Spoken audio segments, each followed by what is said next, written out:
Hey everybody, I'm JJ Johnson. You're watching Reality Survival. So right now what I have for you is the second 5 things that preppers should consider purchasing, if they're new preppers. I did a video last week or a couple weeks ago that talked about the first 5 things that you need, and this one's going to talk about the second 5. Now, as with the last video, I just want to give you guys a couple thoughts on this. I can't know what your situation is.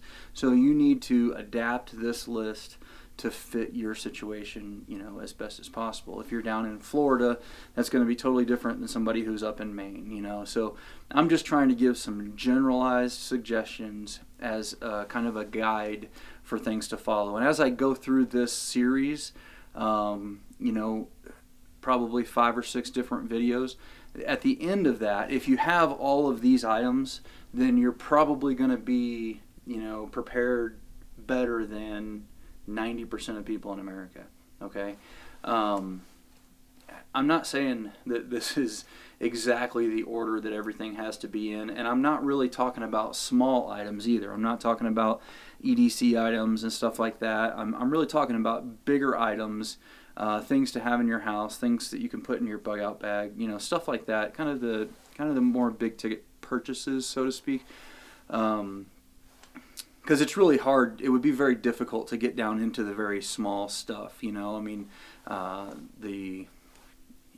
knives and all that kind of stuff. If we, paracord, and if we start talking about just little items, then I think this would get kind of tedious. So I'm really trying to point out some of the big stuff. So the first thing here is going to be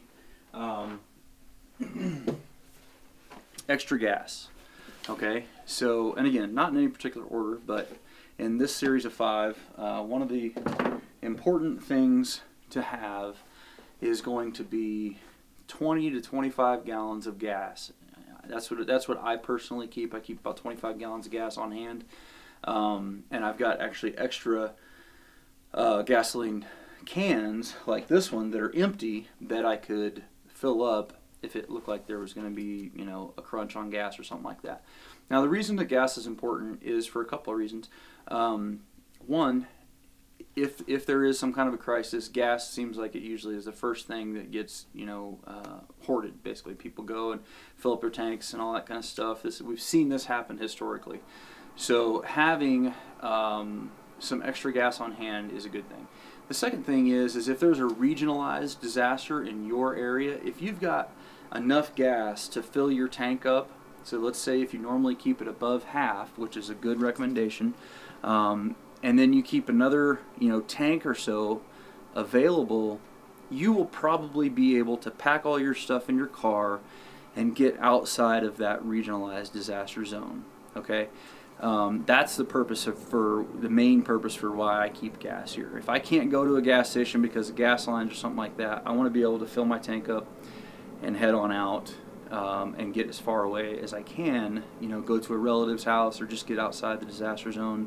Get a hotel or whatever the case may be. Now, if you're talking about a nationwide grid down situation, then obviously that's going to be a little different situation. But you're still going to be ahead of the ball game by having at least that much gas. Let's take a look at the next thing. Okay, so for the second item, I'm going to recommend, the second item in this group is tent.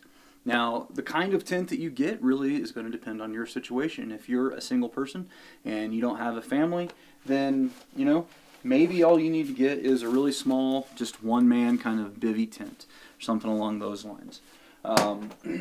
If you have a spouse, then maybe you want to go with a 2-man tent or something like that. This is an old, our North Face Lunar Fire, kind of a backpacking tent or whatever.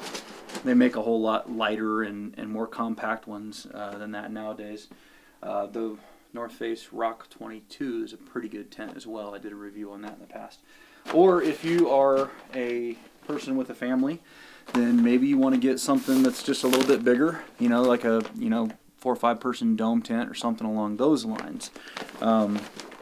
One tip that you can do for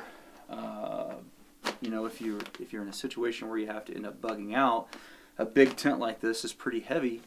you can split the items up into the different family members. So maybe one person carries the poles, one person carries the rain fly, another person carries the body of the tent. And that kind of helps break it up, and then you guys can stay in one tent, when you're together. Now, that does obviously present a problem if you get split up. But you can have some redundancy by having tarps or bivy bags or something like that in each bag, as a last resort. So anyway, a tent is the next thing because, personally, I've talked about this in past videos. I think being able to create a microclimate is, and you do that your first outer layer of doing that is with a tent. And that helps keep the wind off of you, and it allows your body heat to start heating up the area inside that tent. And it's just a much more effective way in extreme weather conditions to keep your body temperature at 98.6. So anyway, that's just my opinion, is that a tent is pretty important. And in most situations, you're just going to have to throw this in your car, throw it in with your other gear, and then drive out of the area. And then maybe you can find another place to camp in a national forest or something along those lines, or stay at a friend's house. Just pop up a tent in their backyard or whatever the case may be. So a tent is an important item to have. Let's go ahead and take a look at the next one. Okay, so the next item is an emergency radio of some kind or another. Now, this is not particularly the best one. This is the one I have on hand right now. It's an Eton, and it's an AM/FM, and it also has the weather stations on it. And then it's got the generator capability as well as batteries, a light, a siren, some different stuff like that. These are okay radios. They're not bad, but I prefer, and what I did have until my last move was a shortwave radio that had AM/FM, shortwave, and I think it had some of the recreational ham channels on it as well.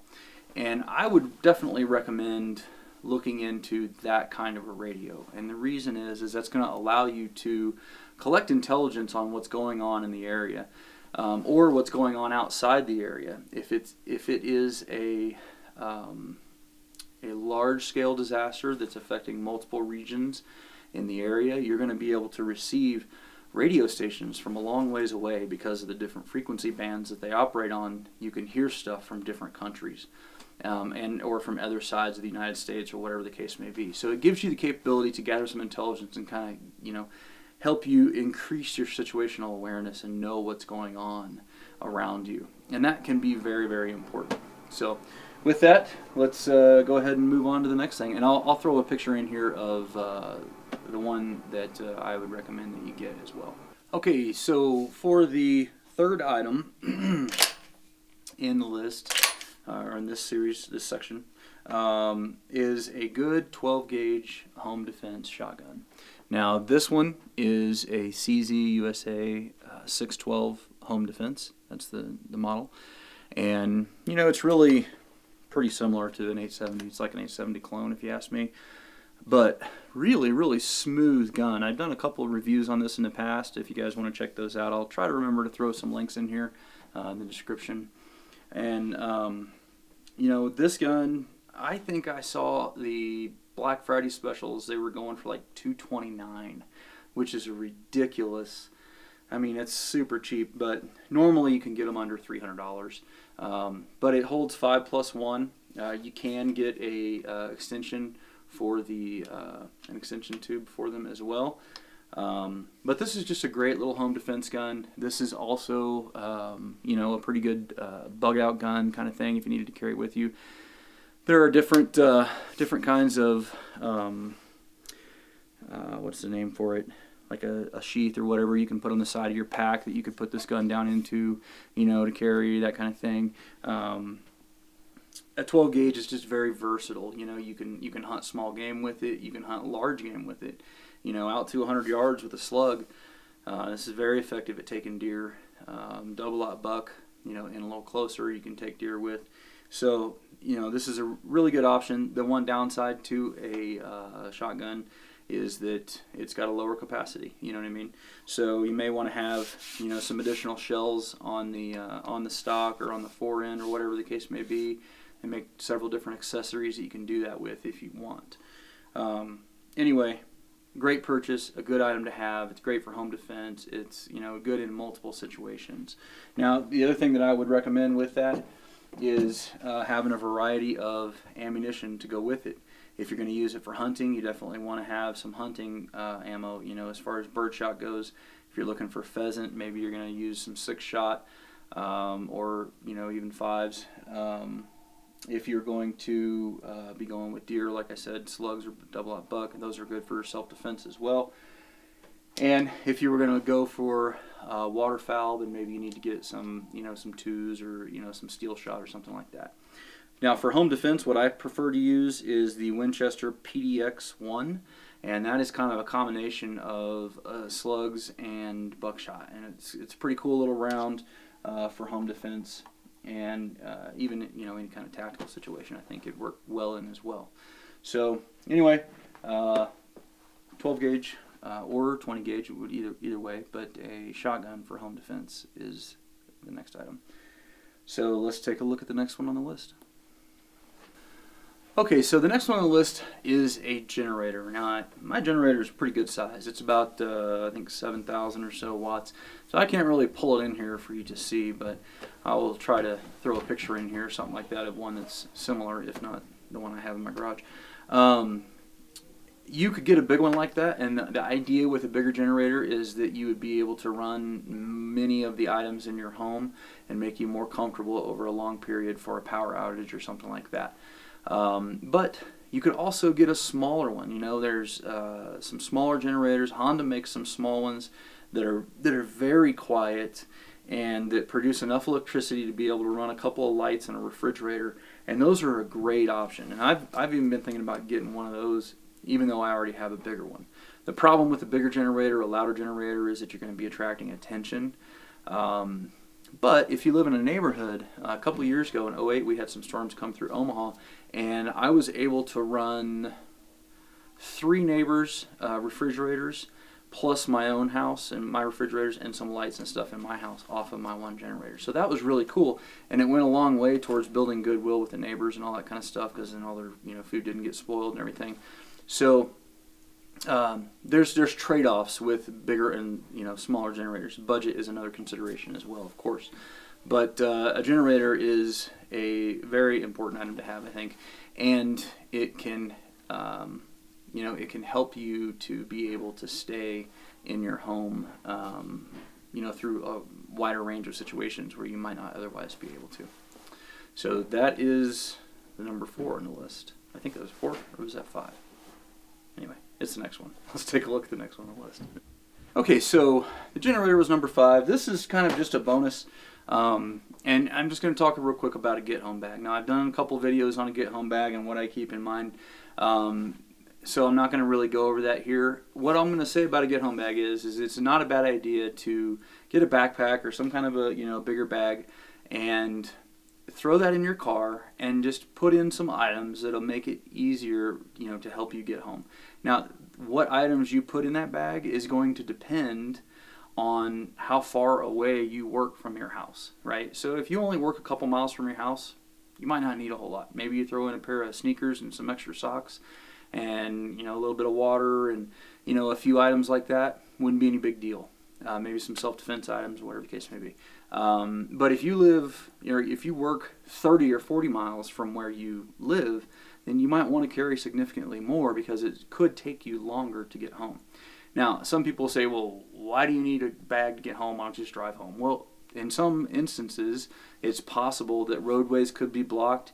If there was a catastrophic grid down situation like an electromagnetic pulse or a solar, you know, coronal mass ejection or something like that where it affected the whole grid and all the vehicles, then that could stop you as well. Now, those are very low probability events. I don't think that those are very likely to happen, but certain roads getting blocked off and that kind of stuff can definitely happen. I've seen it in DC where highways have been cut off for a couple of days because of ice storms and stuff like that. So it is possible that, you know, the area, your road, wherever it is between you where you work, could get shut down, and you may have to either look for an alternate route or, you might just be stuck in the middle of it and may not be able to get there. Out here where I live in Cheyenne, they routinely close down highways because of wind and weather and stuff like that, freeways as well.